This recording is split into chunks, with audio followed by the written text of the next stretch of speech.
इस बुक के main part पे आ गए हैं। Part 1 core PyTorch. इस पार्ट में हम जो है बेसिक पाइटॉर्च फंडामेंटल्स के बारे में सीखेंगे। ये हमें पहले एक जनरल इंट्रोडक्शन देगा पाइटॉर्च के बारे में।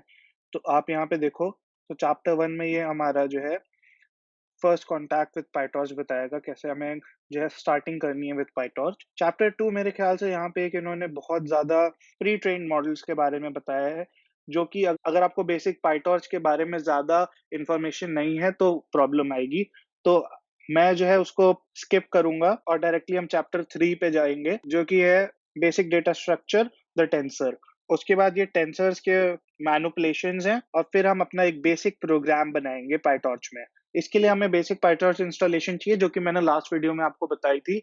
इसके साथ-साथ हमें जुपिटर नोटबुक चाहिए, वो भी मैंने लास्ट वीडियो में इंस्टॉल करना दिखाया था।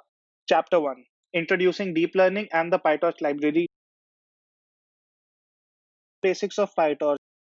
PyTorch is a library that provides multi-dimensional arrays or tensors, जिसकी डिटेल्स ये चैप्टर 3 में हमें देंगे। तो second line is important, both tensors and the operations on them can be used on the CPU और द जीपीयू। इसका मतलब है कि अगर अभी आपके पास एक जीपीयू डिवाइस नहीं है, आपके पास एक नॉर्मल विंडोज लैपटॉप है, लाइनक्स लैपटॉप है, आप हर किसी पे PyTorch सीख सकते हो। जो हाई एंड प्रोग्राम्स हैं अभी हम वो नहीं बना रहे हैं, हम बेसिक PyTorch सीख रहे हैं, इसलिए हम नॉर्मल लैपटॉप पे भी ये काम कर सकते हैं। बेसिक PyTorch प्रोजेक्ट का एक डायग्राम इन्होंने यहाँ पे दिया है। इसको देख के अभी आप कंफ्यूज ना हो, इसको हम जो है आगे आने वाले चैप्टर्स में अच्छे से समझेंगे।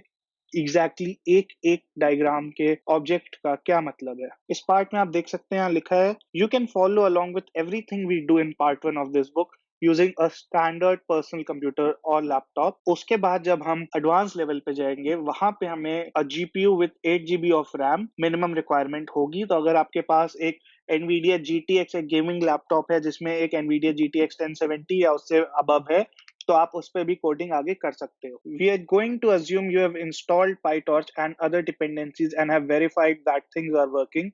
Earlier we touched on the possibilities for following along with the code in the book. इसके लिए आपको जरूरी है कि आप मेरा लास्ट वाला वीडियो देखो और सारी इंस्टॉलेशंस रेडी रखो। इसमें हम सारे कोड चलाने वाले हैं जुपिटर नोटबुक पे। तो हम रिवीजन कर लेते हैं अपने लास्ट पार्ट का, और जो भी यहाँ पे ये बोल रहे हैं हम ये सारी चीजें चेक कर लेंगे अभी एक जुपिटर नोटबुक में। यहाँ पे मैं अपना एनवायरनमेंट एक्टिवेट करूंगा और जुपिटर नोटबुक लॉन्च करूंगा। यहाँ पे मेरा पाथ आ गया, इसको मैं कॉपी करूंगा और अपने वेब ब्राउजर में जाके इसे पेस्ट करूंगा। यहाँ पे जो मैंने लास्ट टाइम पे नोटबुक बनाई थी वो अवेलेबल है, मैं इसी को खोलूंगा। पहली चीज ये मुझसे पूछ रहा है कि what Python version are you using. तो we can check Python version with in Jupyter notebook using sys. तो मैं इंपोर्ट सिस लिखूंगा, ये सिस्टम के लिए शॉर्ट फॉर्म है, और अब मैं लिखूंगा sys.sys.version। तो ये मेरे को यहाँ पे बताएगा कि मेरा पाइथन वर्जन 3.7.7 है, विच इज एटलीस्ट 3.6। अगला वो कह रहा है can you import torch. Yes, we can import torch. What is the result of torch.qda.is available? ये कमांड यूज हम तब करते हैं जब हमें ये चेक करना हो कि हमारा जो PyTorch इंस्टॉल हुआ है वो क्यूडा या नॉन क्यूडा वर्जन है, यानी वो सीपीयू वर्जन हुआ है या जीपीयू वर्जन हुआ है। अभी मैं एक नॉन क्यूडा मशीन पे हूं, तो मैं अगर torch.qda.is अवेलेबल लिखूंगा तो मेरे को फॉल्स आएगा। सेम चीज आप अगर क्यूडा डिवाइस पे करोगे तो यहाँ पे ट्रू लिख के आएगा। What version of Python is Jupyter using? तो सेम वर्जन हमारा जुपिटर भी यूज कर रहा है। Is the location of the torch library used by Jupyter the same as one. तो आप देख सकते हो कि ये जो है हमारा टर्मिनल और यहाँ पे सेम आउटपुट दे रहा है, तो ये सेम वर्जन यूज कर रहा है। Chapter 2 pre-train networks. मैं ये चैप्टर को स्किप करना प्रेफर करूंगा क्योंकि इसमें एडवांस टॉपिक्स कवर्ड हैं, जिस पे मैं बेसिक्स के बाद वापस आऊंगा। इस पार्ट में से केवल मुझे एक पार्ट अच्छी लगी, वो थी इमेज रीडिंग की, तो मैं वो आपको अभी करके दिखाता हूँ। इसके लिए मैं एक इमेज को डाउनलोड करके सेम डायरेक्टरी में रखूंगा। आप मेरे गिटहब चैनल पे जाके ये नोटबुक को डाउनलोड कर सकते हो और उसमें आपको सारी डिटेल्स ऑलरेडी मिल जाएंगी। तो यहाँ पे इन्होंने एक डॉग इमेज लोड करके मुझे दिखाई है।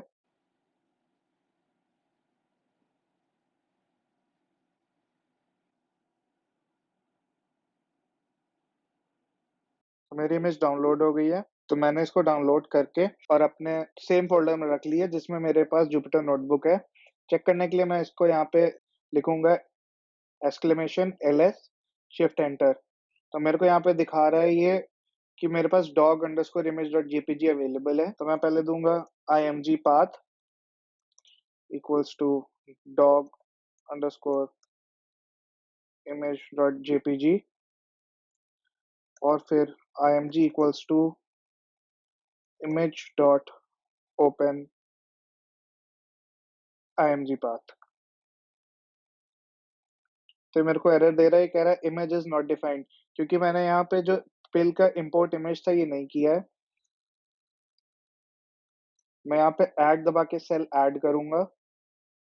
यहाँ मैं लिखूंगा from PIL import image shift enter once more. और अब मेरे पास इमेज लोड हो गई है। चेक करने के लिए मैं img शिफ्ट एंटर। तो यहाँ पे मेरे पास इमेज लोड हो गई है। इस चैप्टर में हम टेंसर्स के बारे में सीखेंगे, जो कि हमारा बेसिक डेटा स्ट्रक्चर है पाइटॉर्च का, indexing and operating on tensors, interoperating with NumPy multi-dimensional arrays, and moving computations to the GPU for speed. The very first line says the process begins by converting our input into floating point numbers. अभी क्या है, हमारे पास ये जो image हमने read की है, ये पाइटॉर्च अंडरस्टैंडिंग करनी है, इसको हमें फ्लोटिंग पॉइंट नंबर्स में कन्वर्ट करना पड़ेगा। फिर ये कहता है कि since floating point numbers are the way a network deals with information, we need a way to encode real world data. तो अभी हमारे पास जो रियल वर्ल्ड में क्या होता है, इमेजेस होती हैं, उसको हमें जो है वो पाइटॉर्च के अंडरस्टैंडिंग के हिसाब से कन्वर्ट करना होगा। अभी जैसे मेरे पास इमेज है, इसके अंदर की इंफॉर्मेशन कैसे है, तो उसको देखने के लिए मैं क्या करूंगा, लिखूंगा import numpy as np img array equals to np dot array img print img array shift enter। तो अब आप देख सकते हो कि ये जो मेरा पिल इमेज जो मैंने लोड की है, ये मेरा numpy array में कन्वर्ट हो गया है। इसकी मेरी शेप होगी,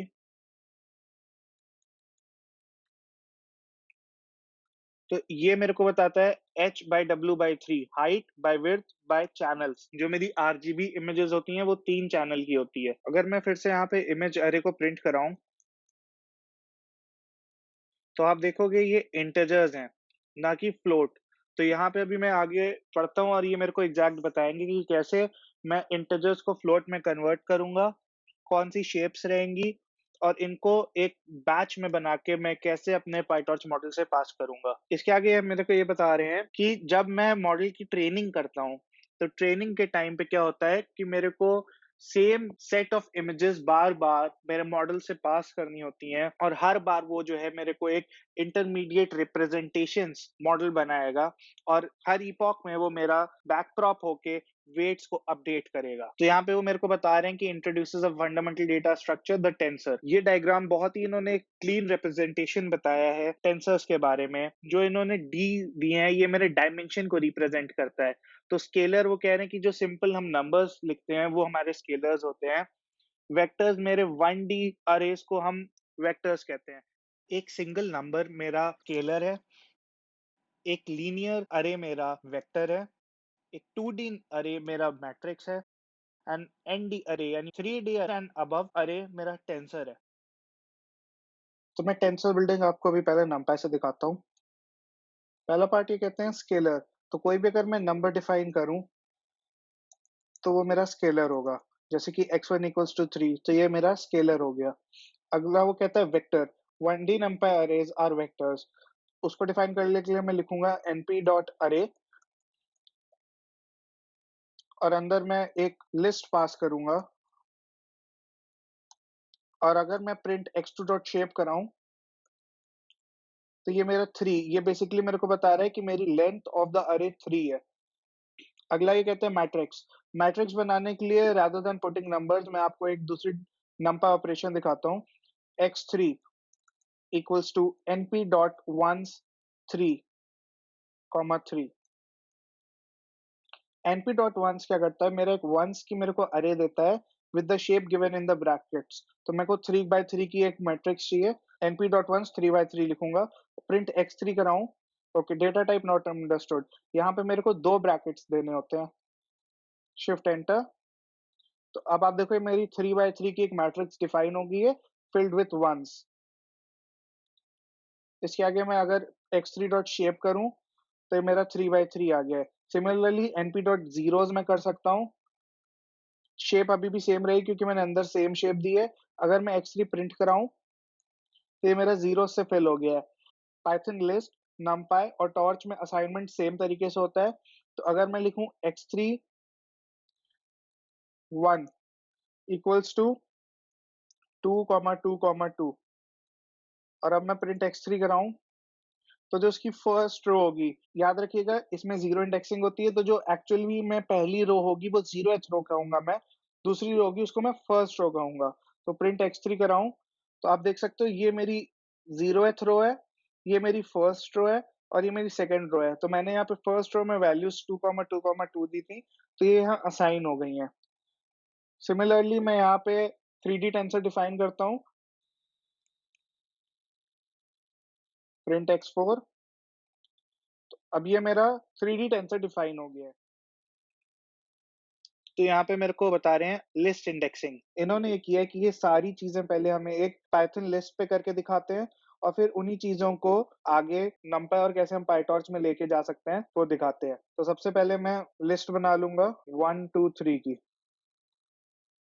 इसके बाद अगर मेरे को कभी भी एक लिस्ट के लेंथ चेक करना है तो मैं len लिस्ट का नाम दूंगा, तो ये मेरे को लेंथ बता देगा इस लिस्ट की 3। इंडेक्सिंग जो है ये जीरो इंडेक्सिंग होती है पाइथन में, तो जो पहला एलिमेंट है वो 0 से एक्सेस होगा। मैं लिखूंगा arr 0, तो ये मेरे को पहला एलिमेंट दे रहा है। Let's do it 10 20 30 to avoid confusion. तो arr 0 पे मेरा 10 है, arr 1 पे मेरा 20 है और arr 2 पे मेरा 30 है। अब हम पाइटॉर्च के टेंसर बनाएंगे। उसके लिए import टॉर्च हमने ऑलरेडी ऊपर कर लिया है, तो अब हम डायरेक्टली टेंसर बना सकते हैं। मैं सेम चीज का टेंसर बनाना प्रेफर करूंगा, तो मैं यहाँ लिखूंगा arr equals to torch dot tensor bracket और अंदर जो लिस्ट है वही रहने दूंगा।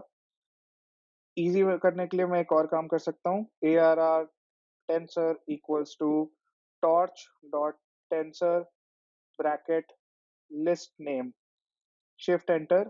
तो मेरा जो ये arr टी में टॉर्च टेंसर आ गया। चेक करने के लिए मैं लिखूंगा arr capital T, shift enter. तो ये मेरा पाइटॉर्च टेंसर बन गया है। सेम इंडेक्सिंग मैं इस पे भी करके देखता हूँ, arr टी 0, तो ये 10 आ रहा है, 1 20 2 30।